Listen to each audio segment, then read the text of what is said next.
હા આ તો તમે મારું સ્વાગત જ થશે. અરે રાજા આત્મા તો તમારા પરમાર્થમાં શું છે? અરે પ્રભુ પરમાર્થની અંદર તો એ છે કે બાર બાર ગાઉ ઉપર ભગવાન નામનો રાખશે. પશુ કે પક્ષી કે મનુષ્ય કઈ વસ્તુ રહેવા નથી દેતો. તો પ્રભુ આનો કઈ ઉપાય કરો. અરે રાજા આત્મા જેનું નામ છે એનો અવશ્ય નાશ છે. જે સૂર્ય ઉગે છે એ સૂર્ય આત્મા છે. હું તમને અમારા ડાળીના બીજું પુષ્પ આપું તેને તમે ગાદી માથે પધરાવી 9 માસ ઘીનો દીવો કરજો. યા છે યમારા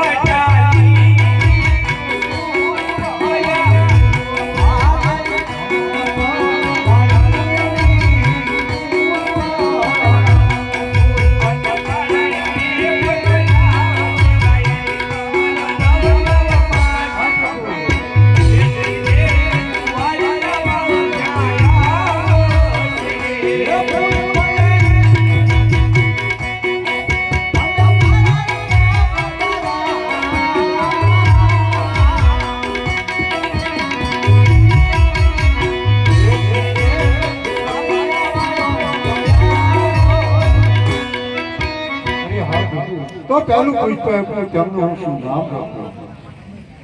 હે વારા ખજો ખજો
રાજા અજમલ સાલવાર માસ પછી બધું આપી શક્યો છતાં હજી તમારા ચહેરાનો રંગ કેમ ના બદલ્યો? અરે હા પ્રભુ, આપના જો પુત્ર જેવો હોય, આપની જેવો મને જગતની અંદર પૂજવા લાયક હોય તો. અરે રાજા અજમલ, આ તમે શું બોલી રહ્યા છો એનું તમને ભાન છે? મારી જેવો પુત્ર હું તમને 14 બ્રહ્માંડમાંથી ક્યાંથી ગોતી આપું? તો ક્યો કે નહીં મારા વસન છે. યા છે પિતા રે તમે